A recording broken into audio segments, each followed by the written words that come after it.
world. Welcome to Pardon the Politics Podcast, Season 2, Episode 8. I am your co-host, Jeezy, along with my partner and my brother in politics, Manny. My brother, how are you doing on this fine day? Bro, I'm still being seen and not viewed, so still a good day. We're still being seen and not viewed. Hey, bro. That's a mouthful, Bro. Well, man, we're back podding again here with another episode, man. How's the climate? How's the temperature in the room got you feeling, man? Is it comfortable? Is it too hot? Bruh, Is it too cold? Man, look, man, I don't know who's paying the electric bill, but this meter's going all over the place. But there is a song that I believe perfectly describes what we're dealing with right now and where I'm feeling. Okay. And I just want to play this clip for you. Okay.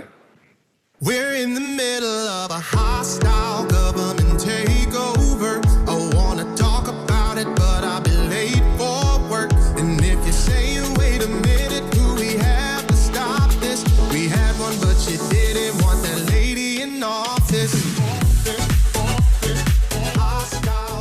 Bruh. Y'all didn't want that lady in office. Y'all ain't want that lady in office. Bruh. Now look at us. We are in the middle of a hostile government takeover. Yo, I heard this song kind of floating around on social media, and I am very invested in wanting to know what numbers this song is doing on the chart. Oh, it's hit number, from my understanding, it's hit number 1 yesterday. Oh, really? At least briefly, yeah. Oh, bro, that is hilarious. It's also kind of crazy how my daughter really loves this song. Like really? she was running around the house earlier saying, "We're in the middle of a hostile." I'm like, you don't even know what. If you knew what a hostile government takeover was, you wouldn't be singing that so happily. You would not. But you know what they say, out of the mouth of babes. Truth flows. The truth flows, man. Yeah, man. But shout out to a gift from Todd and Vinny Marchi, who are the creators of this song. Y'all go search this up on wherever you stream music or listen. Give it. It's funny. I laughed because it's true. I love a good troll, whether it be from words about music. I love a good troll. It is wild that it has now been a month, bruh. 30 days. It don't feel like it. I feel like we in the quantum realm, and bruh, I don't know, bruh. I feel like I'm gonna be like what's the movie Dune? I feel like I'm gonna be in the desert, just wondering, but like, the government. I feel like it's kind of like Inception. You know, as you keep sleeping, as you keep going to the level of sleep, you get to that one level. Like, yeah, it's like a week there, but it's like an hour in reality, and it has been a very fast-paced 30 days. And we've been saying this almost every episode because it's true. There's a lot going on really fast. So for our listeners, so you have a clear depiction of where we're going in this episode. We're going to be looking at the first 30 days of this administration and where we are at currently at this moment. It's been fast. It's been a lot of moving parts, but I think we now have gotten to a point where we can maybe compartmentalize what's kind of happening. We can kind of put stuff in a box and figure out what's going on. So, welcome to our listeners. Welcome to the hostile government takeover. Please make sure you have your seat trays in the correct and upright position, because we are going on a ride. Make sure your bags are underneath your seat. Make sure your feet are not in the aisles. Because I can't tell y'all where this plane is going. But hey, for all we know, we might end up upside down. It worked for Denzel on Flight. Flip that plane and he set that plane. So it might be all right. It might be all right. and it worked for those in Toronto too. So, and I say that not in a joking way. I am very happy that they had no deaths. It was just injury. Yeah. But they might be in a pickle when it comes to trying to give them people 30,000 and think that was going to be fine. Right. No, thank you. I will consider this 30,000 as a down payment on the 1.5 million that I'm coming for. They should not have said nothing, because as soon as they were like, "Oh yeah, we'll give you 30,000," people were like, "Oh well, I kind of banged my arm on the window, and 30,000 just don't sound like." Look, you done gave them a floor now where they're like, "Oh, that's where they're trying to go." Okay, triple it, quadruple it, bro. Y'all messed up. But hey, look, that happened to me. I can just decide today I want to fly somewhere. I'm gonna walk to RDU, bro, and it's that I would like to go to City X, and I just expect a first class seat. Someone is getting bumped because I am now flying. Yep. But yeah, I need unlimited flights for the rest of my life. For me and my parties. For me and my party. Y'all might as well give me a private jet at this point, because I'm just going to roll up every day just flying somewhere. I'm doing nonsense stuff. I'm going to RDU saying I need to go to Greensboro. I'm about to piss y'all off. But whatever air traffic control is left to work, I'm going to be putting them in a pickle, boy. They don't know it. This is unexpected jet just entered into the traffic area. It's like, oh yeah, I had to go to Greensboro to go to the game or something. All right, I'm hungry for dinner. You know what? I want a Philly cheesesteak. Let me shoot up there real quick and grab one and bring it back. Yeah. Oh, you want lobster for dinner? Cool. Let me just head up to Maine. We'll grab some, bring it back. And we'll come right on back. Right back. Hey, keep this running. Keep this running. Or you just do the DoorDash a couple hours out. Like, hey, delivery at 6 o'clock. Get off. I'm not even getting off the plane, bro. I'm on the tarmac in Boston, and I done DoorDash the food to the tarmac, bro. Yeah, I'm pissing them off, bro. Some other plane been waiting to get in D3 for 2 hours because I'm waiting on a DoorDash to hit the airport so that I can fly back to RDU, bro. The way that I would be so ignorant. Boy, Delta would probably have to send somebody to off me, bro. They were like, we got to get rid of this dude. Bro, he going crazy. Costing us $8 million a week just for... Bro, I'm moving like I'm on Air Force One. I'm beating Trump out, bro. Me and Trump crossing paths in air traffic. I might sell my house. Because I'm just going to sleep on the plane. Sleep on the plane, bro. That's all I'm doing. Where are we sleeping? Oh, we're going to sleep on the way to LA tonight. Yep. Why are you going to LA? Because I can. And they bring us a meal. I ain't got nothing else to do. Where we staying at? On the plane. Like, we gonna keep this joker rolling. What do you mean? This is the Airbnb. Boy, bro, ignorant. But back to what we were talking about. Yeah, we are going to look at the first 30 days of this administration, and we broke this down, and I believe in 4 categories that we're going to discuss in the episode today. And the first category that we're going to look at in the first 30 days of this administration is immigration and border security. So, in the first 30 days of President Trump's 2025 administration, significant actions were taken to overhaul immigration policies and enhance border security. So, the first thing that I wanted to bring up is executive actions and policy changes. And one of the first things were he first of all acknowledged that this was a national emergency declaration. He declared it an emergency, and he went to going back to building his wall. So the wall, the Great Wall of America. Right. He started back building this border wall that. I really need to see this like on a map, because I'm curious as to what the final construction of this wall will really be, and what Trump's actually trying to achieve with the wall. Because there's areas that a lot of the traffic comes in that walls can't be necessarily built. Walls can't be built. It's privately owned. The terrain is too wild to try to build it. Like, is there a need to have security at the border? Yes. Yeah, definitely. But at the end of it, I think we also have to realize who Trump is. Trump is a builder. Like Yeah. strictly just Trump. Let's ignore the fact that he somehow is the president right now, but he is a builder. So I can see why he wants the wall, because he wants something grandeur to go look at and say, look at the.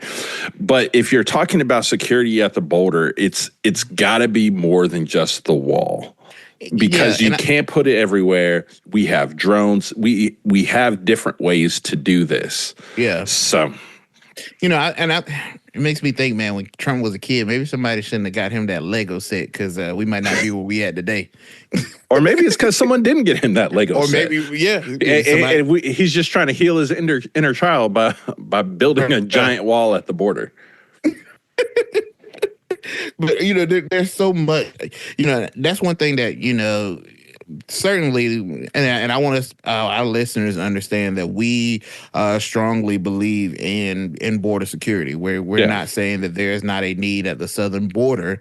I just think that the building of the wall is more of a ego almost definitely on the back than rather something to solve or deal with the problem. There's so much, we've even heard about tunnels. We've heard about how much actually, there's some areas that maybe need enhancing as far as the wall goes, but there's no, I think that when people hear Trump say this wall, they think of like this serious physical barrier that is covering the entire span of the southern border. I think that's what Trump thinks. This is not Attack on Titan. This is not Attack on Titan, bro. I think this is what Trump thinks as well. Like, I think he wants to be able to take a helicopter tour from end to end of that wall and see nothing but wall. And that's not financially possible. Actually, hold on. It is. It is. Now, we have to stop paying for other things that, we obviously need, but we might be doing that anyways. But this is dumb. This wall is dumb. Yeah, like I think it's dumb in the context of how we're talking about it today. Yeah, I think that we're too modern, of a nation to be investing in a wall when there's so much more from a technological perspective that we could be investing in that would solve the problem or benefit us a lot more efficiently than building a physical barrier. If only there was an organization in our government that was just focused on efficiency, but we'll save that for later. But you mean to tell me we don't have Predator drones that we could just throw up there with infrared? And I'm just saying, I'm not an expert in the military. I can read what's on the internet. I can check it against facts, and I can watch movies from Hollywood. But all I'm saying is it seems rational to me that we would have access to enough drones to be able to do that if it was truly about stopping the flow of immigration from Mexico. If that's what we were really talking about. That's the thing that trips me up about immigration and border security. Because on one side, I can see why people make the argument that the Democrats don't want to do enough. But I can also see where people can make the argument where the Republicans may want to do too much of the wrong thing. Too much of the wrong thing. You can say that you're solving a problem, but if the way that you're going about solving the problem doesn't necessarily match up with the results of solving the problem, then are you just being are we doing this hindrance? Are we? It's almost like a whole lot of noise, but not a lot of things are going on. And I think as we talk about this topic, we'll see how some things may kind of be coming down. I think with some of the deportation, it's gotten quiet. I think they said over the past couple of weeks, it's been a little lag, and things have kind of calmed down, and things haven't been moving in the pace that they had hoped or expected it to. Because I just think that there are certain ways that this can be handled that isn't necessarily being handled the way that they should. Oh yeah, because during the Biden administration, and these numbers were shocking to me when I first saw them, is that according to what I had seen through news outlets, is the Biden administration was deporting about 300 or so people a day. Yeah. way more than I thought they were. And that's at a lot this more than I point, thought. at this point, we're at 900 to 1,000. It was fluctuating. I think now it's come back down, heading towards like 800 number. But that's just a very, very hard pace to keep. Like, and I don't know if they thought in their head that they were going to be able to constantly sustain that, because people are going to get smart to your tactics and start moving differently. And then just the raw population of people who you can possibly capture is also dwindling down. Yeah. So, because what we don't know is how many people have already left. Saw after the election that this was going to go down, and they're like, all right, I'm going to head out. Yeah, because we definitely saw that covered a lot on news outlets of people kind of self-deporting themselves. Right. But even in that, I think, Manny, with those numbers of them, the amount of people they're deporting a day, it makes me think of how much error could possibly be going on in these deportations. To me, how do you know that you are efficiently deporting the right people when you're doing it? Are you saying that you believe there might be a chance that our government might make a mistake, or even worse, improperly incriminate and criminalize somebody? No, not here in these United States. No. Well, I just need to know if they're making mistakes, so that if I can maybe use this deportation portal as a way for a free vacation trip. I need to know if that's something that I can exploit in 2025, because if I can say, hey, I'm Dominican and I ain't supposed to be here. Like, I want y'all to send me home. Send me back. And then I pull out those U.S. papers. They say, hey, he's an American. Oh, yeah. Do you mind sending that plane back to pick me up? Oh, no worry. I'll just go to the regular airport. No worries. Yeah, don't worry. Yeah, just make sure the paper's clear, so when I touch back down, y'all know that I'm a U.S. citizen. But I just thinking that number there there's a lot of room for error in trying to do. And I think that's what we've seen from this administration as we go through these subcategories. But I just feel like they're doing a lot of things fast, and we're seeing that in doing things really fast, there's a lot of error. A lot of error in these things. But you know what? If we have to be honest around the whole immigration thing, you look at everybody who's doing all the things in government. Yeah.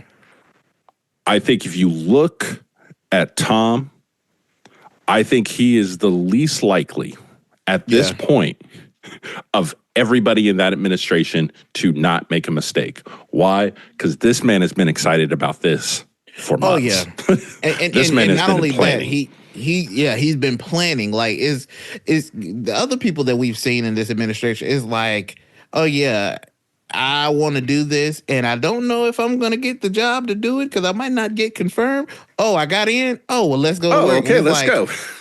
I don't think that you thought this. You know how you like, I'm not qualified for this job, so I'm probably not going to get it. Oh, they call for a first interview.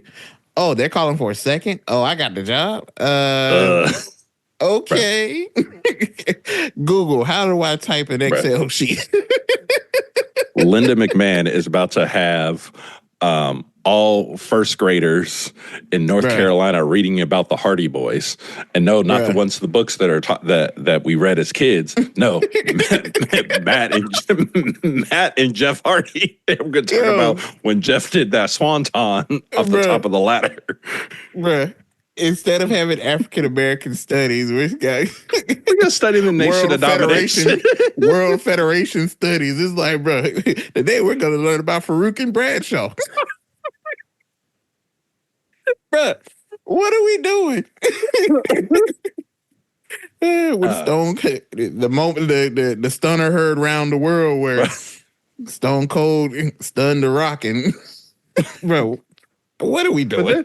But then how do you cover in history when Stone Cold stunned Trump? Bruh, I forgot all about that. Great moments in wrestling history.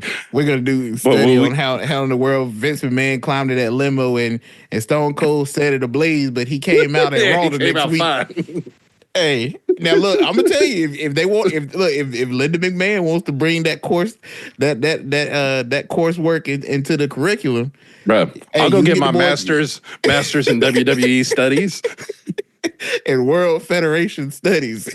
The diploma is a giant title belt. Oh yeah. Oh, most definitely. Oh yeah, we can do because see you can have the new stuff. But that old school, that midway point, like I ain't too old. I'm around just that little mid area. Oh, I got you there. I got you there, bro. But I don't know what's going on. But Right. anyway, we getting There, back on immigration and border security. As you can tell, listeners, bro, it's been a week for me and it's G's. been a week, and we're still, even though we have this broken down into categories, we're still wrapping our head around what we have researched and learned. Is this actually real life? Bro. I was not joking when I told y'all to place your trays in an upright position and buckle your seatbelts because I don't know where this ride is going. And I was don't know talking where it's about going. this episode. Don't know where we're going. So with immigration and border security, Trump reinstated the Remain in Mexico policy. It reinstated the migrant protection protocols, requiring asylum seekers to await U.S. Immigration proceedings in Mexico. So you got to stay over there and wait for you to get that text. He terminated catch and release.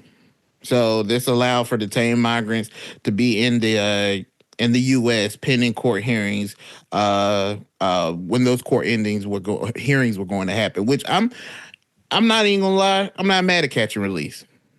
Yeah. Because from what it sounds like, a lot of the issue with catch and release is that once they release, they never made these court dates anyway. Never. Which I don't catch and release sounds like a fishing expedition. Bruh. That I added onto the cabin trip this sounds weekend. like a Tom and Jerry episode, bro. Like, I'm going to catch you, release you, and then I'm going to go, hi, I'm coming to find you again. Like, bro, the U.S. is massive. There are too many people that come in here that get released, and we lose track of them, can't find them for you to be catching and releasing anybody. Bro. I think the issue is why don't we get more judges in the immigration system so that we can process those things faster, so we don't have to worry about necessarily catch and release. There can be, I'm going to say 30 days. Well, and we'll have a decision and we'll let you know whether you can be released or we got to send you back. Well, let me reach for my tin foil real quick. Uh-oh. So if you have someone who's just like on a generic jaywalking charge, because how I read it, theoretically, an immigrant could potentially get pulled up on something like that. But let's say it's a super low level charge. Okay. But you missing a court date is now a much higher charge than that. Wow, what I think this will end up being is a situation where with catch and release, they'll get people on low level charges, they'll release them. Exactly what will happen. Court dates will be missed. It's a higher charge now. Now you're evading arrests from the U.S. federal government. Higher charge, easier to send you back. Because I think at some point with all of this, there's going to be a line drawn with crimes we're going to send people out of here for versus crimes that we're like, okay, whatever. Okay. Jimmy and his kids did that. So yeah. Well, I'm not too mad about the catch and release, and also this is another one I'm not mad about either. He designated criminal organizations as terrorist entities. I'm not mad about that. I think that you come over into the country and you're committing acts of violence. I can see why that would be classified as a terrorist entity when you think about MS-13 and some of the other criminal organizations. The flow of fentanyl and give you the federal resources to be able to break up infrastructure. Yeah, like it makes sense. Yeah, again, guys, if you're listening to this podcast for the first time, this is not the podcast where we're just going to completely just hit on the administration all the time. When they do something we think is, not as horrible as other things, we'll say that. Yeah, we'll say that. I told one of the listeners that reached out to me that, don't be alarmed if just because you hear that we don't agree with Trump that we're just a pro anti-Trump. We We call just it how call it we like see we see it. We it. call balls and strikes. Like, Yep. hey, it is. This is what we think. We are not. I want our listeners to understand. We are not a Democratic podcast or a Republican podcast. We are two real individuals that look at the world and look at the country and say, or that's about it. Real individuals. That was a good one. Bruh, real individual. You know, yep, you know where I was going with that. Well, on this topic too, just there's a couple of other things. From enforcement measures, he instituted Operation Safeguard to detain and deport undocumented immigrants, particularly those of violent crime, criminal histories, focusing on urban areas. I feel like that one may be hit or miss because it sounds like in that, and this could have been some of the errors that I was talking about earlier. In this initiative, it sounds like there are some that are getting caught up under that umbrella that Oh, don't absolutely. fit within the violent criminal history portion of this. And I think everyone knew this was going to happen at one point or another, that people they were going to make mistakes in picking people up. And we will see, but we'll see how the pressure changes as those numbers keep dwindling down for that. But the other thing that I think we watch all around the immigration is the executive order that keeps going back and forth around birthright citizenship. Yeah. And the battle with the courts on the legality of that, now that's been held up. So everything Trump's done has not been successful from his standpoint. The courts are getting to work.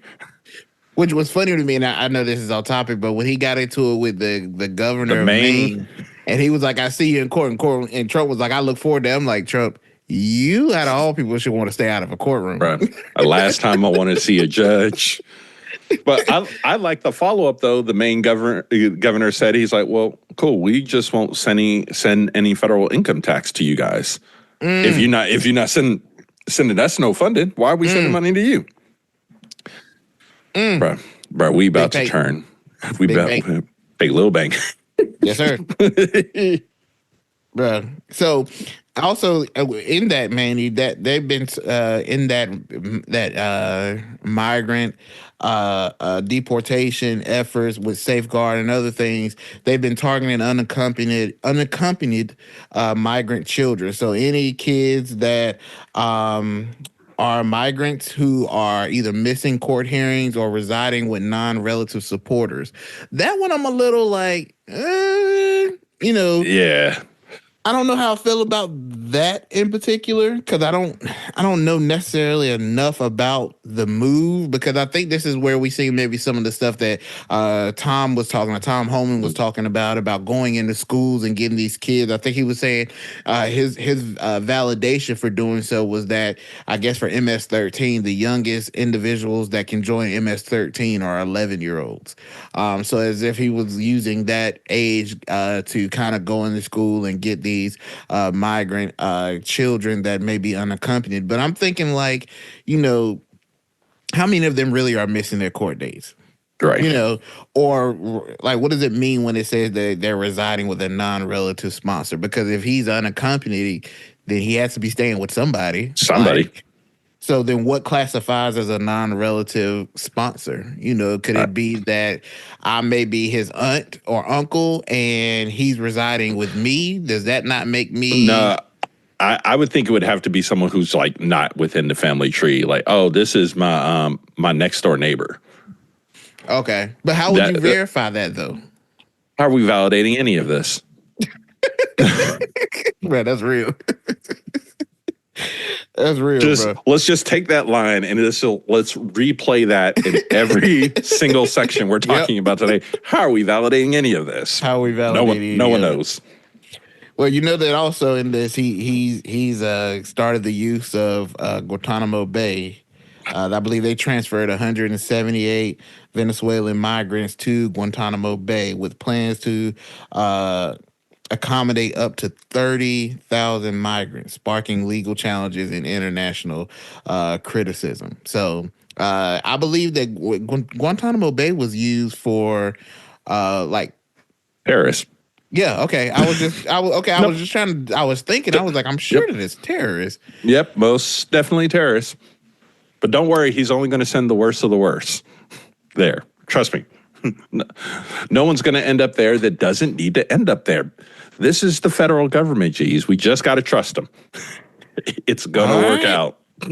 Now, I will say that in all of this, in the administration's commitment to this immigration enforcement and border security, it's been reported that there's been a 93% decrease in encounters at the southwest border port of Yeah. entry within the initial 2 weeks.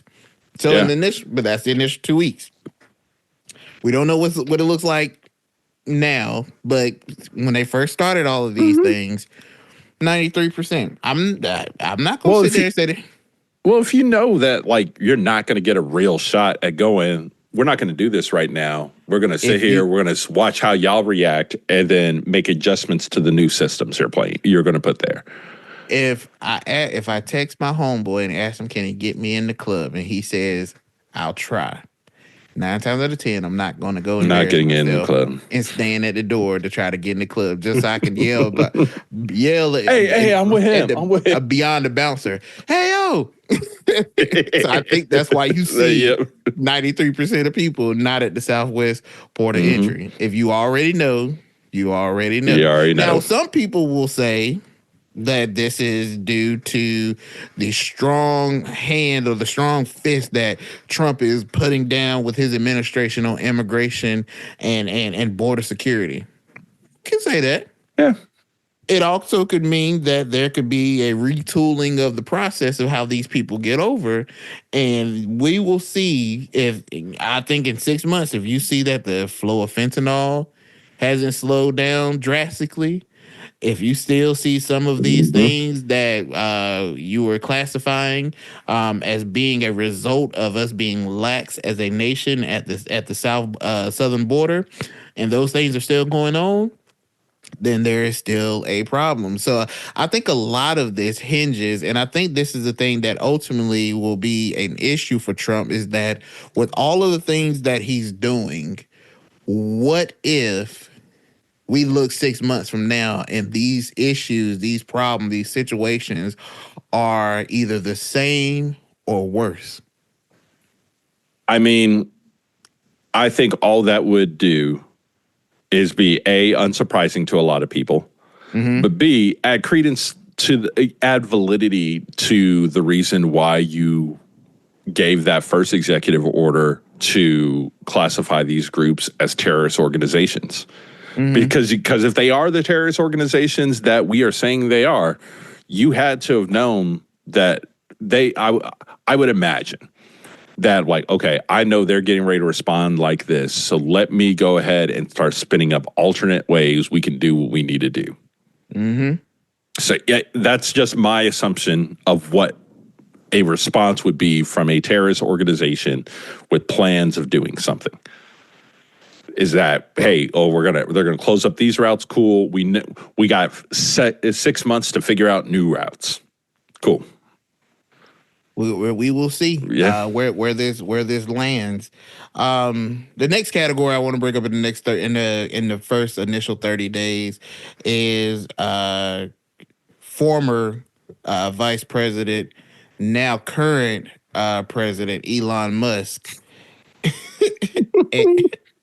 and Doge. So in the initial 30 days, President Trump's administration, significant actions were taken to enhance government efficiency, which involved Elon Musk and his newly established Department of Government Efficiency. So there's been a lot going on with Elon and Doge. One thing I'll just say before as we start into this, I think the thing for me with Elon and Doge is that there isn't, and Trump says there is, but there just doesn't seem to be a check on the things that he's doing. I feel like everything that Elon has said that he wants that he tweets about, it happens, it gets done. There is no real check and balance of the process that he's gone about, even down to some of the firings that we have seen of these jobs, and then them having to kind of rescind and walk back some of them because they're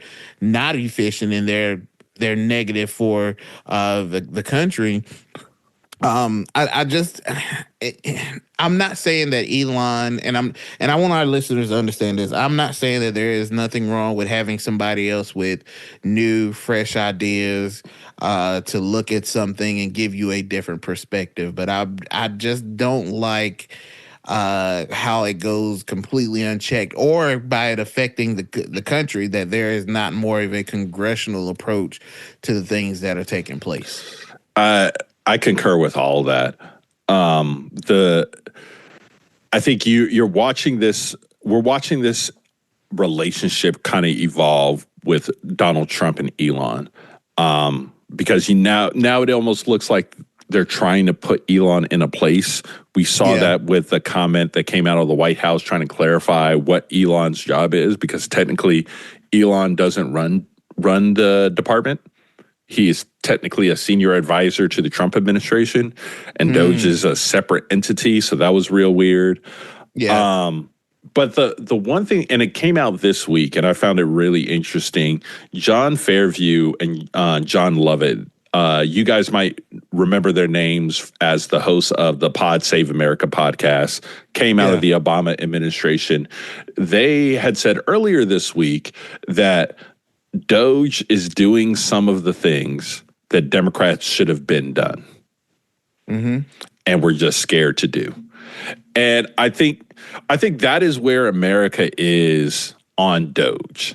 I think in concept, every American believes that our government wastes money and we don't do it well, and we need to audit ourselves. We need to make sure that our stuff is on the up and up. The problem here is that Doge right now is going in to do stuff, asking for information, and immediately making decisions. Yeah. Without the proper vision into the downhill impact of doing that. And where I think Elon is struggling, because for us, at the end of the day, I still believe Elon is running Doge. But you can't really, well, I won't say that you can't, because we're kind of watching it in real time right now, but like, government has never been viewed as a organization that you can run as like a private company. So to do like he did at Twitter, now X, to go fire 90% of the staff and then rebuild it back from the 10%, cool, that works in private industry. That doesn't necessarily work in federal government when you have people whose lives, day-to-day decisions depend on what you're doing. Yeah. So I part of me is fine with the investigation, but I have concerns about what they're doing with the data, who's seeing our data, how much of the U.S. data is getting fed to Gork, the AI system from X, to do some of this analysis, because they're doing it really fast. So I have to assume there's some artificial intelligence involved. They're using some type of learning models to try to figure this stuff out. But the reaction is too quick. And as you're seeing with like the nuclear people who got laid off and all these other agencies that are now like, what is going on? No one really knows. I get that you want to shrink the size of government. I also think shrinking the size of government would be good. But it almost feels like we're heading towards a crash landing. Yeah. That we're not going to really be able to deal with that well. Well, I think the thing for me with Elon and Doge is, what is the realistic approach to what you're trying to do? Because if I'm going to say that, hey, I now run this company, and I think it's kind of similar to the things that you're saying, is that if I've now run this company, within the first 90 days, this is what I plan to do, and I really am aggressive in reaching that goal. That may work from a company perspective, but from a government, there's so many interchanging and interconnecting parts that you have to have a really deep understanding of before you do things. If you're relying on a bunch of young kids from 18 to 25 in an AI program to tell you what you need to do tomorrow, then where is the processing of data that you're looking at? Because that raises security questions everywhere. Even and I think, and from the comparison, what I've seen a lot of people do, or at least what's been stated out there in the media, is they're kind of drawing comparison to Bill Clinton with his I believe it was reinventing government. Yep. Bill did something initiative I think it was similar, like which 300K people, something like that. it was somewhere around there, which it was his initiative and he achieved a significant amount of saving through collaboration and deliberate reforms. So he was successful. And I think that one thing we oftentimes outside of, if you look at Bill, either playing the saxophone or the scandals that he did, he had a very efficient government and a very well ran, organized government in the initiatives that he done. And I think this may be something that Trump is looking to possibly do, but the aggressiveness is the problem. And like I said before, I don't have a problem. Yes, we need to be more efficient as a government. Yes, there's some things that I'm sure that we need to pull back and cut from.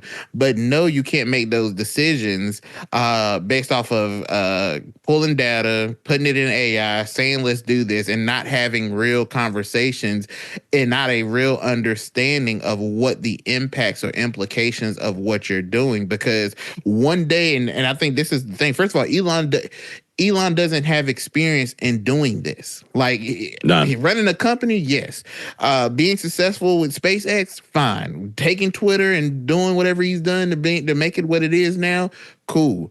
But this has intangibles to it that are so they're not something that you could just play around with. This isn't just a number.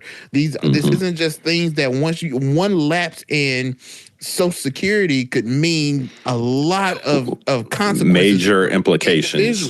There could be somebody that is waiting for something, medication, that is saving their lives or preserving the life that they have, and you making one hiccup and then correcting it the next week could mean 2 months of them not receiving what they need.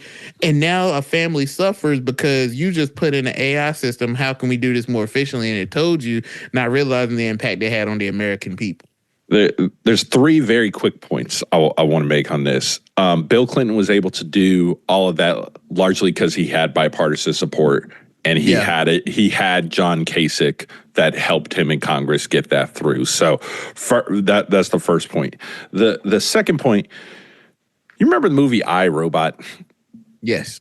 And you remember that whole genesis with that. So for those of you who've never seen that movie, the whole genesis of Will Smith's character in I, Robot against AI is because there was a car accident and I think he was in the water, like the cars hit, they both went into the water. Mom of this child died.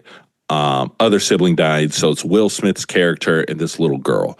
And a robot comes through, a robot sees, analyzes the situation, realizes Will Smith has a 43% chance of survival and this little girl has 13.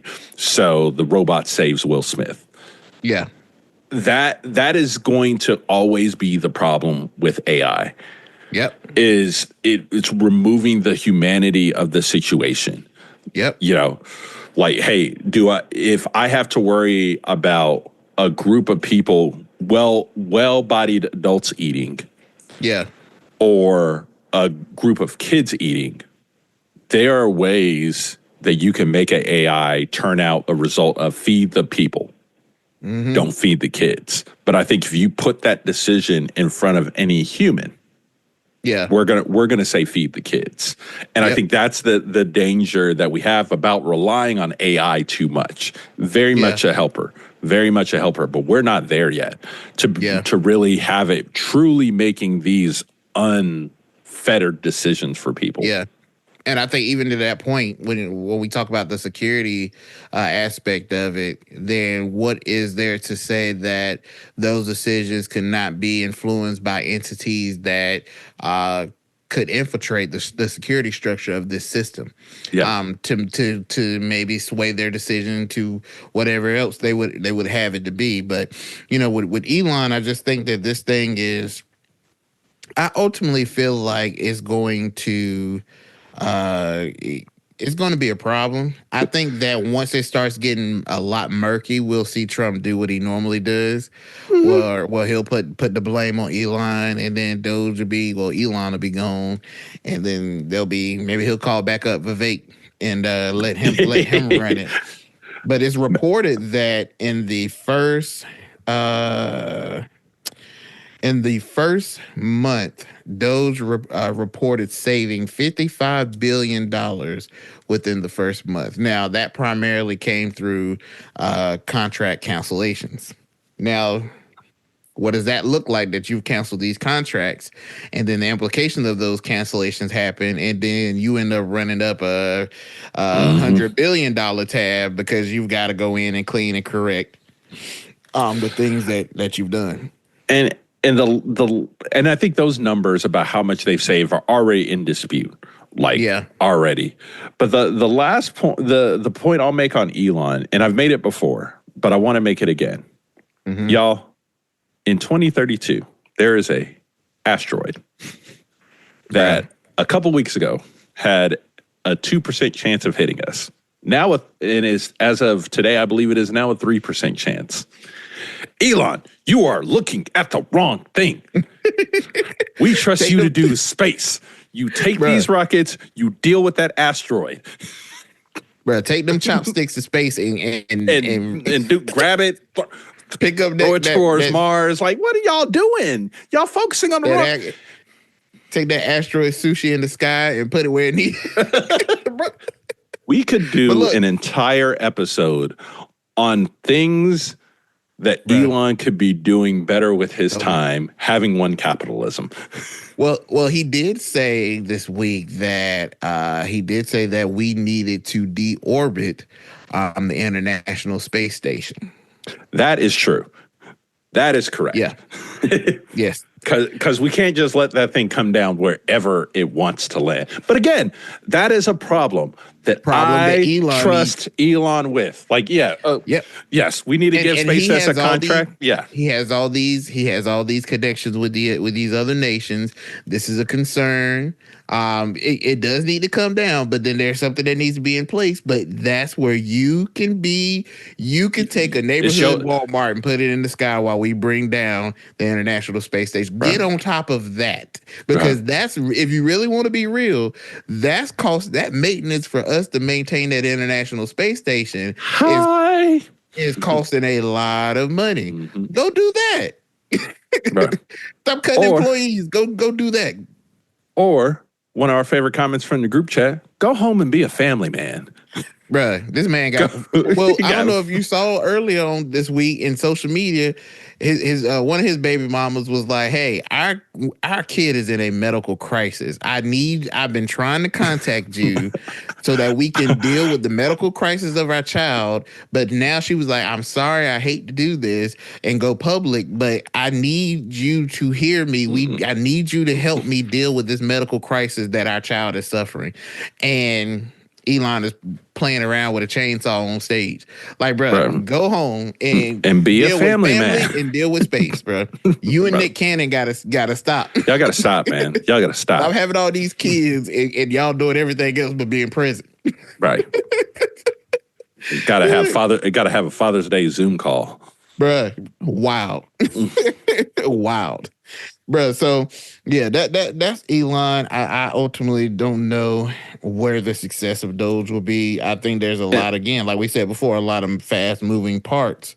But the one thing I want to hit on this though, because it happened this week and it's playing out this week. Apparently all the federal employees got emails saying, "Hey, we need you to reply to this with everything you accomplished this week. And if you don't send it to us, we are going to consider that a resignation. Bruh. Yeah. I'm sorry, but does nobody just think that this is wild how first of all, who is sending this email to me? Because I'm gonna tell you right now, if I get an email on my work account that comes from Elon that says I need to tell him everything, I'm gonna automatically think that it's a phishing This is email. spam. I'm I'm sending gonna it report over. it. I'm I don't have reporting to this sit fool. through these trainings every year. This is my moment. Here, report. I didn't fall for the trick. I didn't click the link. I'm sending it up the I'm chain. good. We getting fished, bro. I am not. But think about that. You're a federal department, and you're sending someone who is essentially not a government employee. He's not. I'm sending him what I'm working on. Right. What is he doing with that information? Who knows? Because Who he knows? obviously ain't reviewing data because he's doing it way too fast to be reviewing it himself. Right. This sounds like a micromanaging situation that it will ultimately turn into a security risk. Yeah. Absolutely. Absolutely. Ooh, Now, boy, I wouldn't send it to him. You gonna have to just go ahead and just take it as my resignation. And people are being instructed through agencies to basically unions have already vowed where legal challenges, and some agencies have told people not to respond. Yeah, bro. Got that mad. Hey, y'all, ignore that email. Oh, I'm responding, but I ain't responding with what he want me to tell him. I didn't have to use my AK sent. Today was a good day. I'm sending him a gif of King Curtis. You're not the boss of me.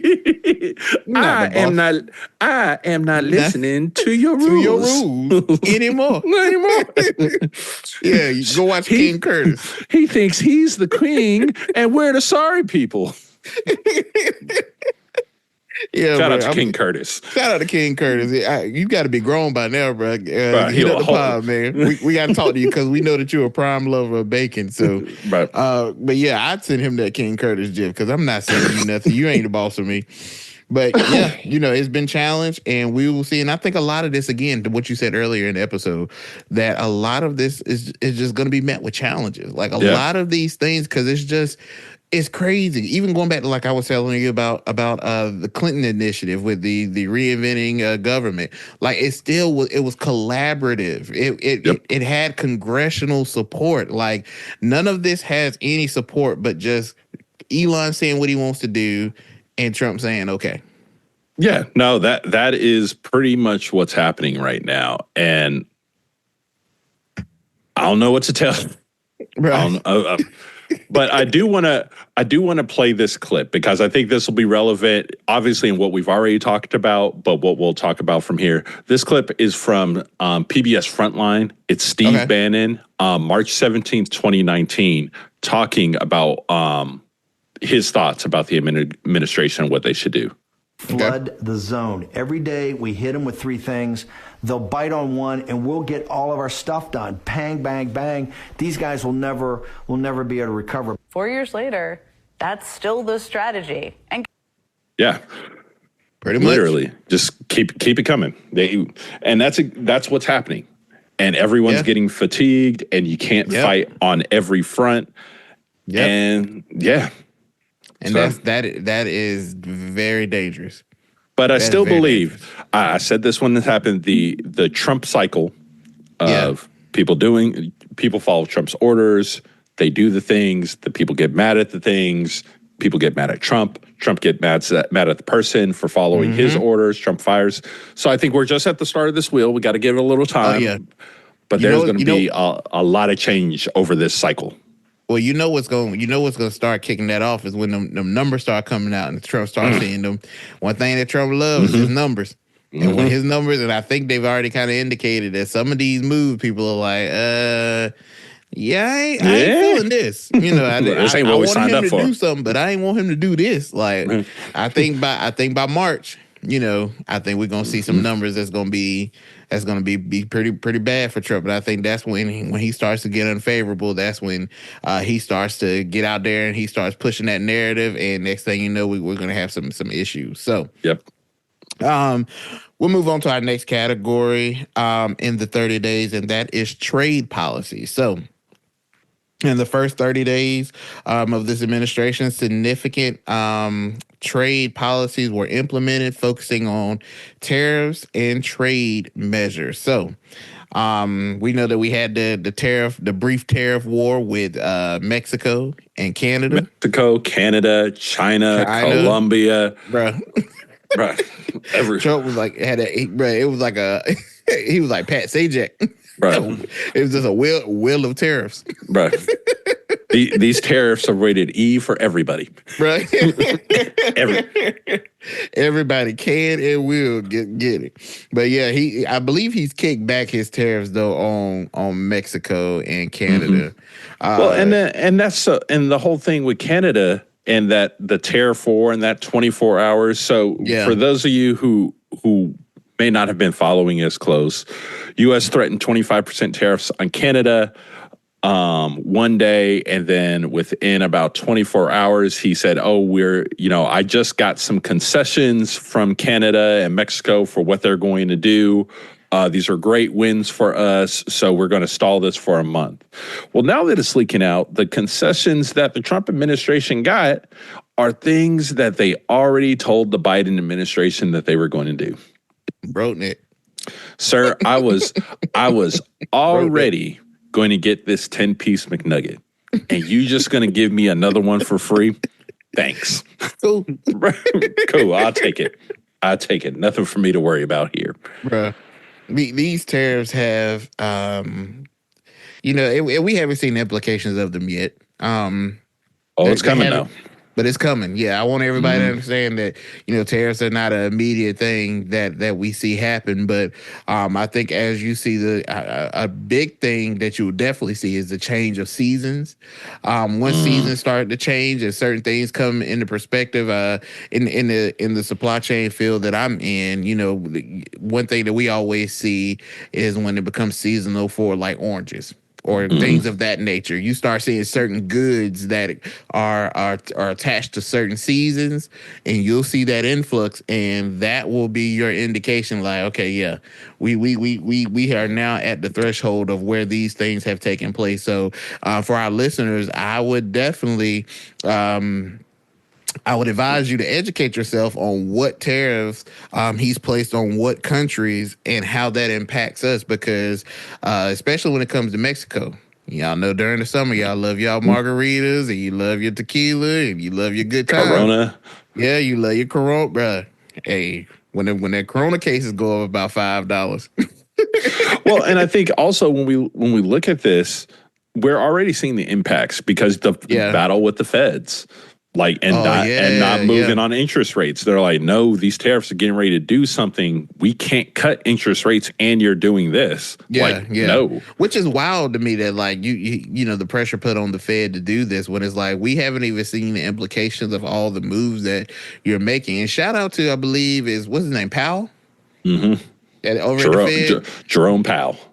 Bruh, I have never met a white man named Jerome. That is a real black name.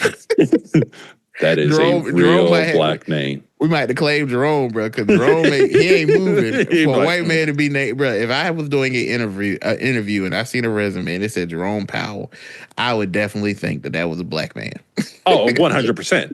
So shout out to Powell, but he ain't budging. And we've seen Trump had talks before, because I think before he even won this election and got back in the White House, he made mention of how he feels that the president should have some level of control or influence of what the Fed does.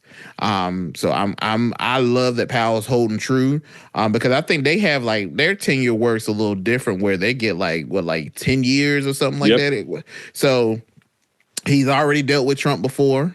So he already knows what the game is, and ultimately, it seems like what he's doing is for the best interest of the country, not the best interest of a particular person. So with those trades, he also mentioned, with those tariffs, he announced his fair and reciprocal plan this month, aiming to correct long-standing imbalances in international trade and ensure fairness. And that's a tough one for me, because while I see it as a necessity, because there does need to be fairness in the international trade market, Trump to me seems like the wrong guy to do it. Hey, what I can tell you is that 50 some odd percent of the country disagrees with you. Bruh. I don't.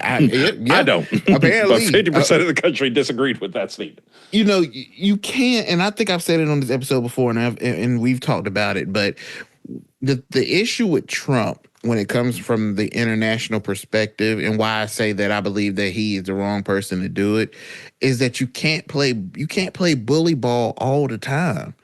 All the time. That's what he's known for, is playing bully ball. But then when does that work, when all the people you bully decide to get together and they become friends? Which is what we're seeing now. Bingo. Is what we're seeing now. You know, you're bullying the rest of the country, and you're doing it in the interest of the American people, which I'm not saying that you're wrong for doing, but at some point and we've seen it, where these countries are going to start working together in retaliation, cutting us out to what you're doing. So then ultimately, where does that leave you? Because you might can bully one or two, but you can't bully everybody at the same time. And if they certainly gang up on you, then that leaves us on the international trade stage in a very unfavorable position. So now we don't have a leg to stand on, when before we had somewhat of a decent leg to stand on. Bruh. As my uncle would say, without a leg to stand on and a pot to piss in. I love old black man sayings, man. Man, listen. But you know, these things are going to become a very sensitive area for America. And again, I just feel like a lot of things are moving way too fast. You know, for Trump to really do the things that need to be done. I think it's crazy, because I often think that we feel like we went from one administration that we oftentimes thought weren't doing enough, to now we are at an administration where we feel like they're doing too much too fast. It's just too drastic takes on both of them. But I just ultimately feel like what Trump's trying to do on the international stage, as well as home domestically, may not be in the best interest of the goal he's trying to accomplish. Yeah. Yep. Exactly. So, with that being said, we're at our final... Our last trip, y'all. Our last category. And that is, if you haven't guessed already, is diversity, equity, and inclusion initiatives. So, in the initial 30 days of this administration, several significant societal policy changes have been implemented, focusing on diversity initiatives, gender identity, and civil service regulations. Trump has issued executive orders on DEI programs in various sectors. These orders have led for major corporations like Pepsi, Disney, Google, Meta, Amazon, Boeing, Target, McDonald's. You know he was going to get McDonald's. That's his spot. That's his spot. Walmart, Harley Davidson, and Lowe's to scale back or dismantle their DEI efforts. And significant actions taken by these companies have included ending DEI hiring goals, removing DEI references from policy documents, discontinuing DEI-related performance evaluations, and halting programs supporting underrepresented communities. And Jeez, can we go off topic for a second? Yeah, bro. Target, what are y'all doing? Target from the bag. Target, y'all can't. So, of all of this, Target is the most surprising of me to have fumbled it this bad. Yeah. Because of who your clientele is. Like, I don't know if Target, your leadership, just thought that, like, oh yeah, no, if we do this, we'll gain some of this market share that we lost to Walmart because of what we were doing. No, you're losing market share to Walmart because stuff is getting expensive, and it's cheaper to go to Walmart than Target. Yeah. So Yep. that's the reality of why you've lost market share. Yeah. But then on top of that, y'all went so hard for DEI, super hard. And Super then hard. to turn on a dime and to do it instantly, that's just dumb. And to That's do it dumb. during Black History Month. And Black because look, my wife was ready to go. Bro, listen. What my wife dolls they loved got, Target. what shirts they got. Now Target, there I will thank you a little bit because you've helped you've helped the kid's wallet. Yep. But like Yes, y'all didn't have to go so hard on this. Like y'all could have just quietly ended things and phased it out over a couple months. But no, y'all cut the switch off immediately. Y'all came in the room loud. Y'all came in here moving with Home Depot energy. Bruh, wild. And it was crazy because the energy was like, oh yeah, ready to see what Target go roll out for Black History Month. Like people look forward to in our community the representation that you provide at your locations. And when you went that hard, the people in our community was like, we're gonna take our business elsewhere. And to Manny's point, you're not picking up a set of demographics that will counter what you're losing. Right. So I am very interested in seeing the numbers from Target going forward because I would often compare them to. I would like to compare them to the numbers from the past years that you have had these DI initiatives, and I would bet my last dollar that there is going to be a significant decrease. People shop at Target not because they save money. It's because of the experience. The experience. The inclusion and the experience. You go there and you feel like that you are included and that you have an experience that is nice. You can get your little Starbucks. Y'all even on your shopping carts have little cup holders that are just a good enough fit for your Starbucks coffee. Get your Starbucks and buy $400 of stuff that you had no plans of buying because you just came in here for toothpaste. Bruh.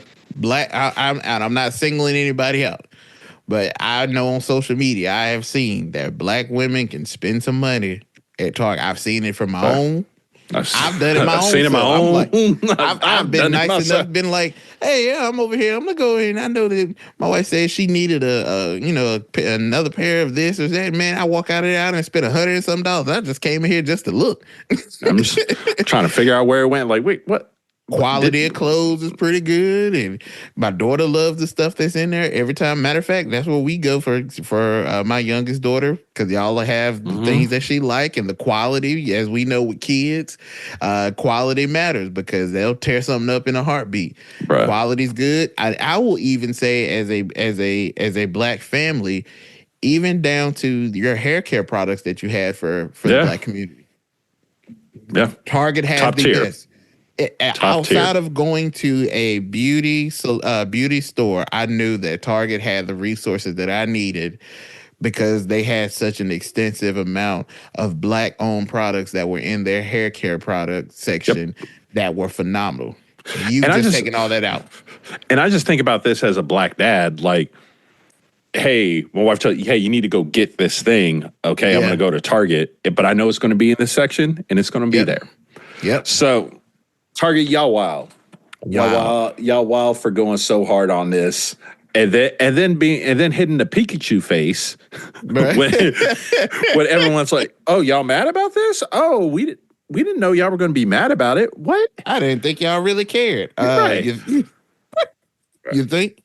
So, but Trump has put pressure on these, not just these stores, but we've seen a lot in the universities. Our great university that we attended, East Carolina University, they've rolled back programs. Even down to this past week, there's a Black Alumni Association has had to dismantle, essentially because of what has taken place in ECU not wanting to recognize, because of the fear or the letter that Trump has sent out about federal funding, and it's this bullying and fear mongering of these schools to totally wipe out not just DEI from the perspective of just what it is, but just ultimately it seems to me anything that is of I want to say this. Yes, that's the best way to look at it.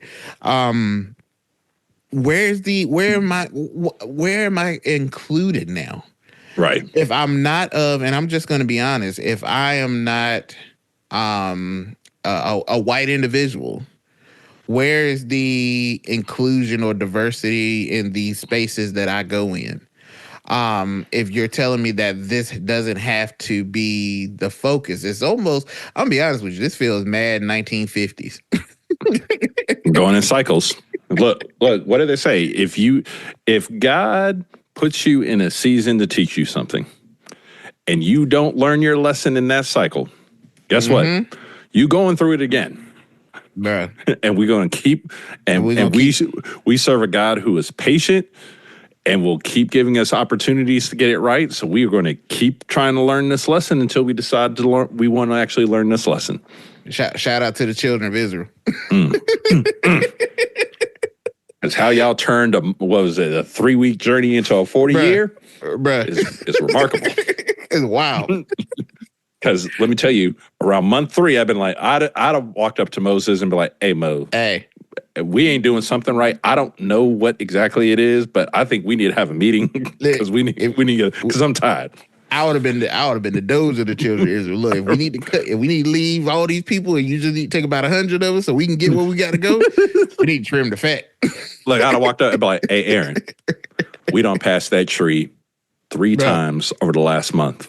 I know it. You know how I know? Because I carved my name in it. Yep. You keep telling us to take a left. You know what? I'm going to take a right. Bruh. While everybody complaining, that's sometimes I think when I read the Bible, bro, like, out of all the people that was complaining about stuff, was there one individual who was like, hey, y'all not noticed we've been in this spot? We done been here like 4 different times. Y'all don't realize we're going in a circle? Right. Like, no one. I'm so hungry. Hey, y'all realize that we've been here?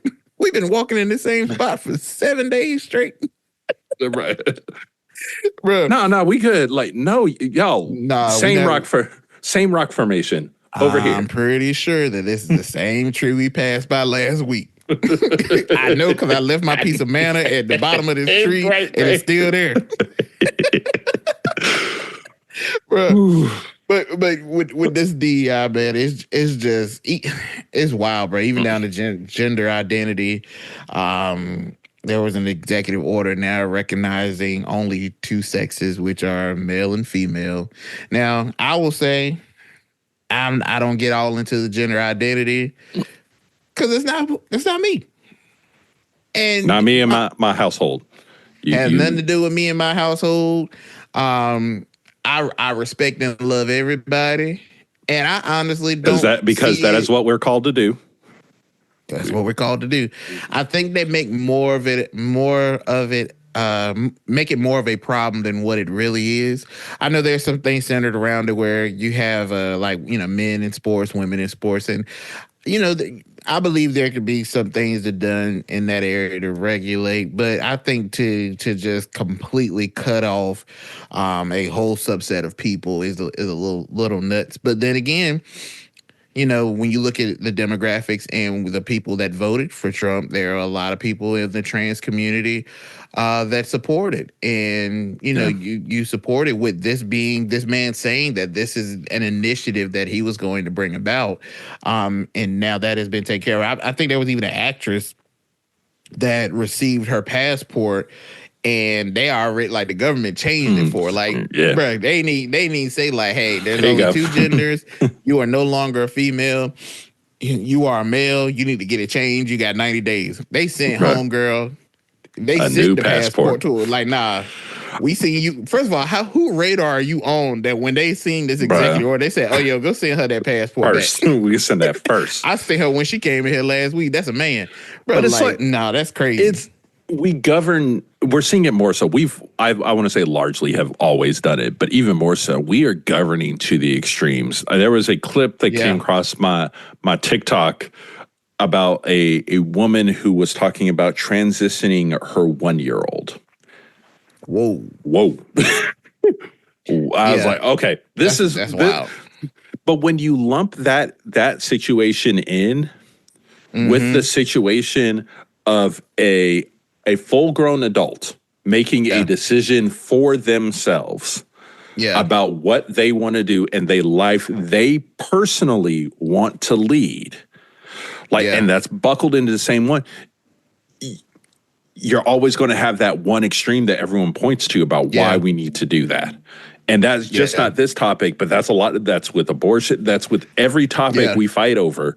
We govern to the extremes, and that Yeah. hurts the normal people.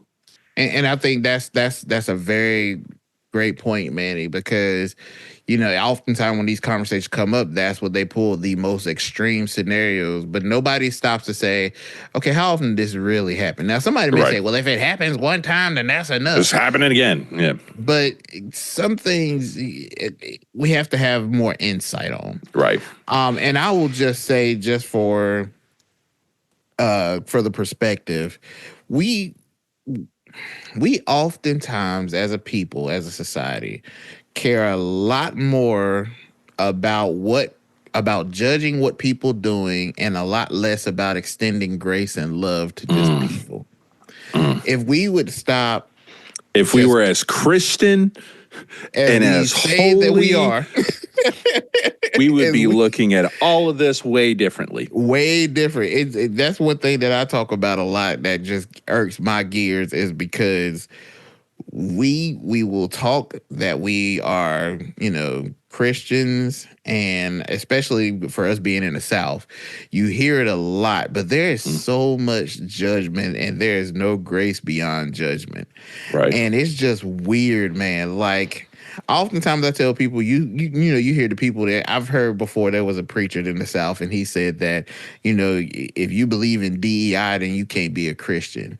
If you're a Democrat, then you can't be a Christian, and those things of that nature. And the thing that or even down in Louisiana, they're forcing the 10 Commandments to be in the classroom.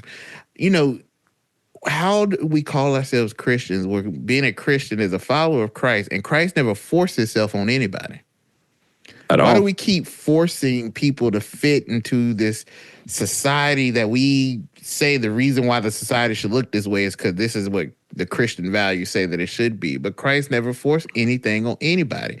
Everybody is supposed to have free will. And then based off of that free will, whatever you decide to do with it is ultimately what your judgment will be. So we got to stop forcing everything on everybody and just love, have compassion. Don't mean you have to accept.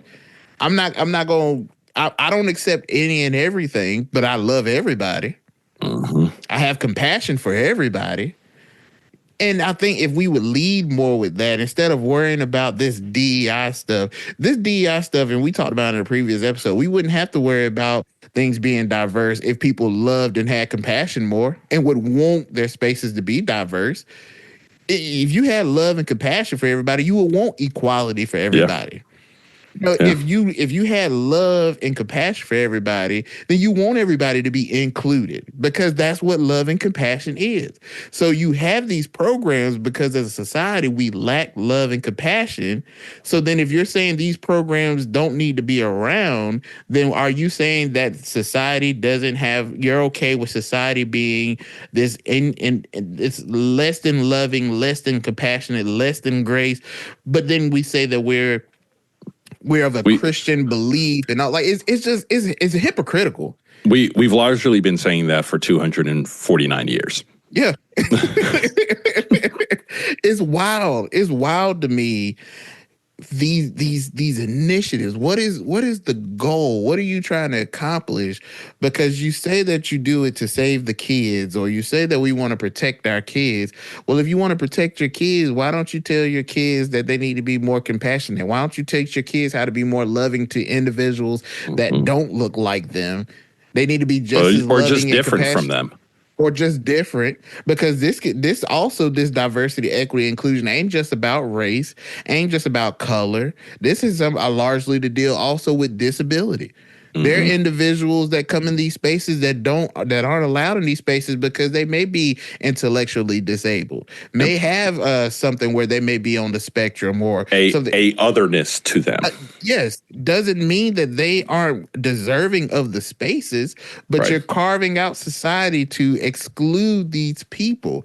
So if you're going to say that you're a Christian, then where's the space that you say, or we're a loving nation, then where's the space to make sure you include these people? Yeah. So well, with that said, that's my soapbox, man. the doors of the church are open. I just want us to be a loving nation, man, and we don't have to tear down everybody to be whatever we claim this nation should be. So, you know, that is that was a word, sir. And to anyone right. listening, if you do not know your Lord and Savior Jesus Christ, and you have questions, I'm 100% serious. Please message us at the pod. Jeezy or myself would love to have that conversation with you. But yeah, we are in a pickle. we are in a situation. So, in saying all that, the past 30 days have led us to this point where there's a lot of uncertainty. As a nation, there may be people that feel like there is no hope. But us at the podcast, and this is why we laugh. This is why we bring these, we do these episodes, because we want to bring in the midst of what some people may feel is darkness. We want to just bring some joy, some laughter. A little bit of light. As we always, if you heard us say before, if you can't, you got to laugh to keep from crying. So for those of you, we won't, even though DEI may be out of society, we here at the pod, we love everybody. We love all our listeners, those that agree with us, those that don't agree with us, those that come from. We love y'all just as much here at the pod. So that is our breakdown of just the first 30 months and 30 days. Bruh, Jesus, there's a lot. But yeah, so we don't have a pickle of the week for you, because I think you can already identify that we all are. We're all in a brine. Yep. But with that being said, we are at the end of our episode, and we will bring you our spotlights of the week. So what you got, Manny? Man, a little bit of a I'll say a bad spotlight, but something we're watching. It just came out that the Pope is still in critical condition in a hospital with mild kidney failure. The Pope is of advanced age. I believe he's 88.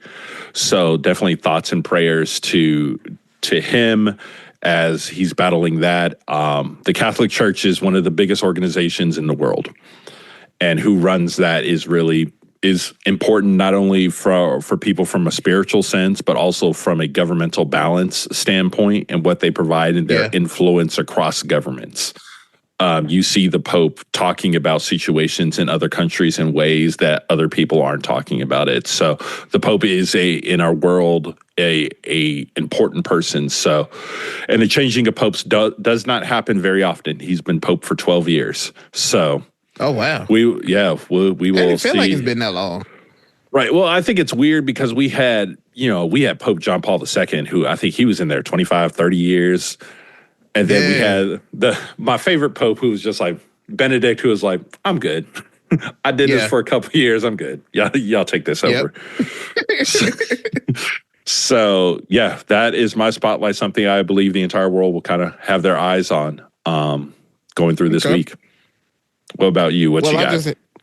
I got just two simple ones. But as you all know, Kash Patel was confirmed as the FBI director, and he shortly after Trump appointed him as the acting director of alcohol, tobacco, and firearms. But in the FBI capacity, he's planning to move about 1,500 FBI workers out of D.C. into other areas of the country. And I believe one of those locations was the facility in Alabama, where they have been seeking... Huntsville. Okay. They had been seeking of some shortages, so apparently, it's going to be pretty effective. If not immediately, almost immediately, that he's shipping, I think, 1,000 employees down there. So that is very interesting. The what'll happen with that. And then lastly, Governor Newsom over in California, requested $40 billion in fire aid. So let's get ready to see how Trump responds to that. Well, alrighty then. How much of that covers a smart LA? Bruh, about 39.5. Bruh. For our tinfoil hat community. Yep. Well, those are my spotlights, and those are our spotlights for the week. So, with that being said, we have reached the end of our episode here at Pardon the Politics. We want to thank our listeners for tuning in and enjoying the ride with us as much as possible. So, with that being said, all hearts and minds clear. You good, Manny? I'm good here. And remember, guys, if no one else loves you, the boys here at the pod, we love y'all. We love y'all. We thank y'all for tuning in. Take care, and we'll see you at our next episode.